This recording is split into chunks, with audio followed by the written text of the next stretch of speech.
நீங்கள் வந்து ஒரு திரைப்படமாகவே இருந்தாலுமே தயவு செஞ்சு ஜாதிய உணர்வுகளை தூண்டுற அளவுக்கு, ஜாதிய பாகுபாட்டை உண்டு பண்ணுற அளவுக்கு திரைப்படங்களை தணிக்கையிலே தடுக்கலாம். ஏன்னா வந்து இந்த ஜாதி அந்த ஜாதியினர் தடுக்கிறாங்க, அந்த ஜாதி இந்த ஜாதியை வந்து கம்ப்ரஸ் பண்ணாங்க. இந்த விஷயங்களை வந்து இப்போதைக்கு பேசாமல் இருக்கிறது நல்லது. ஏன்னா சுதந்திரம் வாங்கியாச்சு நம்ம. சுதந்திரத்துக்கு முன்னாடி என்னென்ன தவறுகள்லாம் நடந்திருக்கலாம். இன்றைக்கு சுதந்திரம் வாங்கியாச்சு. இன்றைக்கு பீஸுக்கு என்ன வேணும்? ஒரு அமைதிக்கு என்ன வேணும்? அமைதிக்கு குந்தகம் விளைவிக்கக்கூடியவங்க தான் முதல்ல வந்து நம்ம என்ன பண்ணணும்? அவங்கள கேப்சர் பண்ணணும்.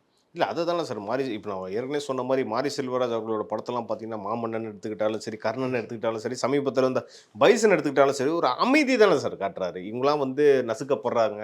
அங்கேருந்து வந்து எப்படி ஒரு அமைதியை நிலைநாட்டலான்றது தானே சார் அவர் சொல்ல வர்றாரு. இது வந்து கரெக்ட்டா சார்? அவர் சொல்ற விஷயம் கரெக்ட்டா? சார் அவர் சொன்னவரு நான் வந்து குறைச்சு நான் மதிப்பிடல. அவருடைய படைப்புகள நான் வந்து குறைவா சொல்லல.